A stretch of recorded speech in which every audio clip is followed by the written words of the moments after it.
Salut à toutes et à toutes, ravi de vous retrouver pour ce nouveau débrief ici à Brest. On est arrivé hier, ou plutôt les bateaux sont arrivés hier après l'étape de ralliement entre Deauville et Brest, la victoire de Sodebo de Thomas Coville. Et puis aujourd'hui, les parcours techniques. On parle tout de suite de l'étape du jour. C'est parti.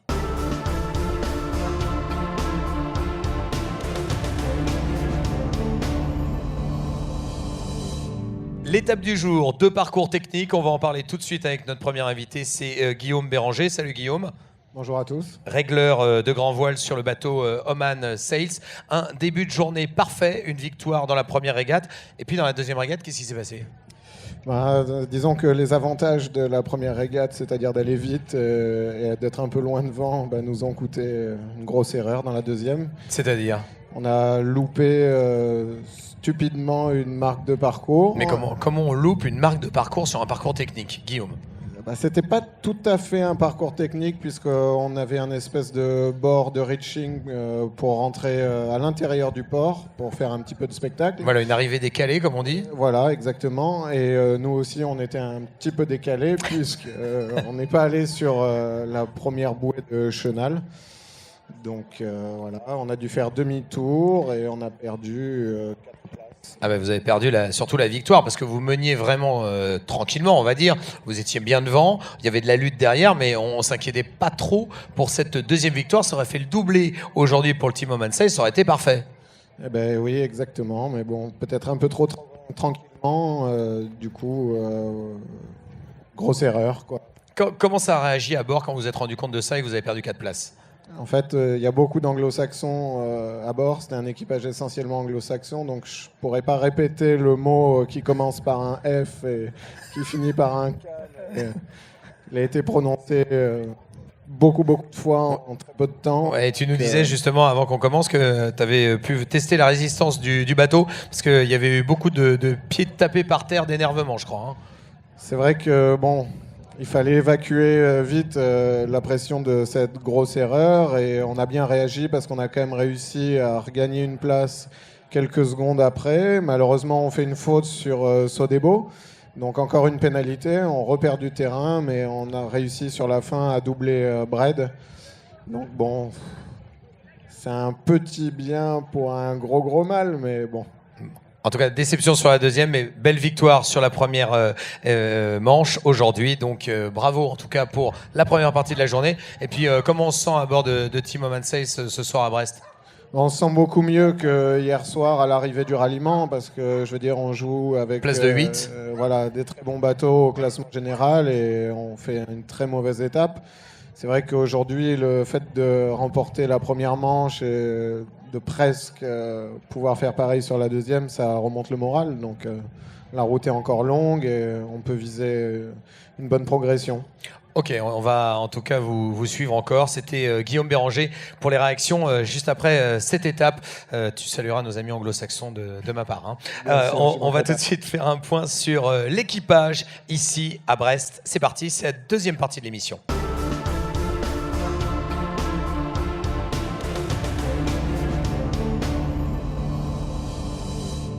L'équipage aujourd'hui à l'honneur, bien sûr, c'est l'équipage du bateau Bretagne Crédit Mutuel Élite avec le régional de l'étape, Thomas Rouxel, qui est là. Salut Thomas.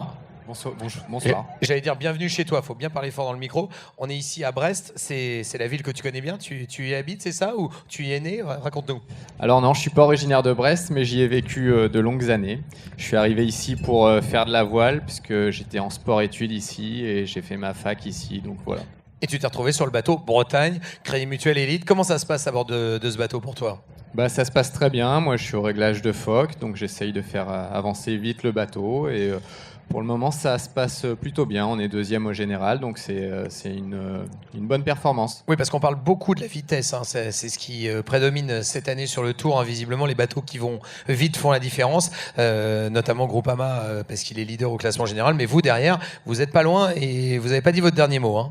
Ben non, on va se battre jusqu'à l'arrivée, c'est sûr. Hein. Maintenant, Groupama, ils sont très forts, mais on voit sur ces dernières étapes qu'ils ne sont pas imbattables, donc on va essayer de revenir petit à petit. Avec justement des problèmes avec les voiles aujourd'hui, est-ce que tu peux nous raconter ce qui s'est passé? Ouais, effectivement, sur la première manche, on a déchiré notre grand spi sur la manœuvre d'envoi de spi au deuxième passage au vent.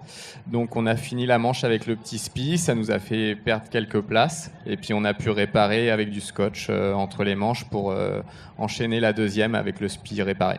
Bon, le fait de connaître le plan d'eau à Brest, ça vous a pas permis de gagner aujourd'hui les étapes, les parcours techniques. Qu'est-ce qui manquait aujourd'hui pour vous? Ouais, c'est un parcours compliqué, c'est un plan d'eau compliqué. Brest, nul n'est prophète en son pays. On avait beau avoir Félix Pruvot, qui est aussi brestois à la tactique. On a fait une bonne journée puisqu'on fait 5 et 3. Mais c'est vrai que c'était vraiment compliqué, des grosses bascules de vent, des grosses risées. Et on n'a pas réussi. Oman était vraiment au-dessus du lot. Ils ont vraiment réussi à prendre les bons bords tout le temps et ils étaient très rapides. Donc ils font une super journée. Quand on voit ce qui se passe sur le bateau Oman, on loupe une marque de parcours. Sur les autres bateaux, qu'est-ce qu'on se dit? On en rigole ou on est désolé pour eux? On est content, hein. C'est un peu Noël, des points gagnés comme ça. Surtout là sur la dernière manche, il y en a eu plusieurs. Après, il y a Sodebo qui a fait une petite faute. Du coup, ils ont dû tourner. Ça nous a permis de gagner des places. Donc pour nous, c'était vraiment tout bénef. Eh ben merci Thomas Rouxel d'avoir été notre invité pour l'équipage ce soir. On voulait faire un petit focus sur toi puisqu'on est ici à Brest. Donc merci d'avoir été notre invité. À très Merci vite. à vous. Bonne On soirée. continue bien sûr. Reste avec nous quelques instants. On va retrouver tout de suite quelqu'un qui marque aussi la vie de Brest. C'est celui qui s'occupe du gros bateau que vous voyez derrière moi. C'est pour la troisième partie de l'émission. C'est l'Escale.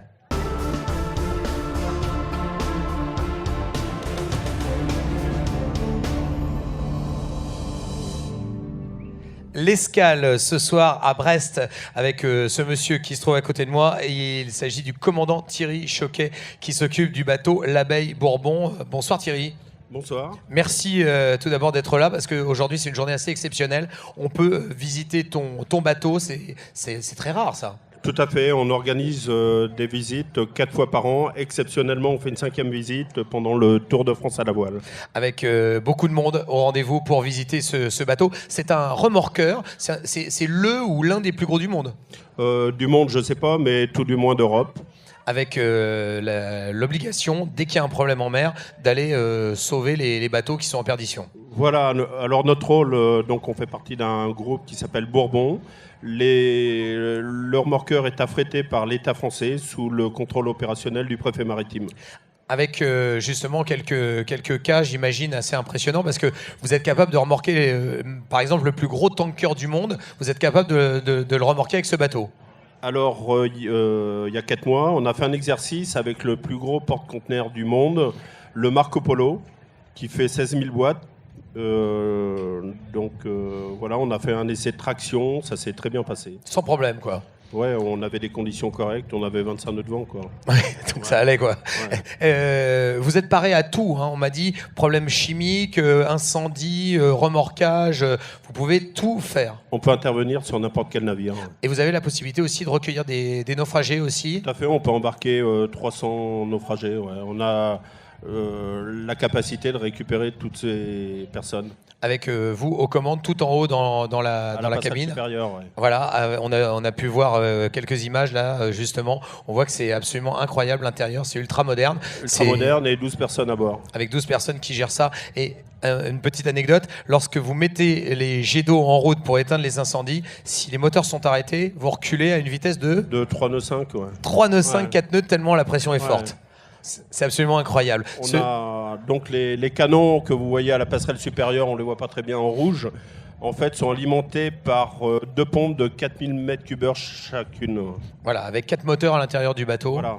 Qui 4 sont moteurs principaux, 2 lignes d'arbre, 2 hélices à pas variables. Bon voilà, on voulait tirer un grand coup de chapeau à ce vaisseau qui parfois prend énormément de risques pour aller chercher les autres bateaux, et c'était important de signaler votre présence et de vous remercier de cette journée exceptionnelle que vous partagez avec nous. Alors ce que je voulais dire également, c'est que les portes ouvertes durent jusqu'à 18h30. Voilà, aujourd'hui. Il faut savoir que les portes ouvertes se font au profit de 2 associations qu'on parraine, le Petit Prince du Soleil et la recherche contre la mucoviscidose. tout l'argent est intégralement reversé à ces associations. Alors donc, venez nombreux. Voilà, le message est passé. Merci beaucoup Thierry d'avoir été avec nous. C'était le débrief de ce jour. Et on se retrouve bien sûr dès demain pour un nouveau débrief ici à Brest. Deuxième et dernière journée. On sera là bien sûr pour tout vous dire. Et l'actualité continue bien sûr sur tourvoile.fr. Merci.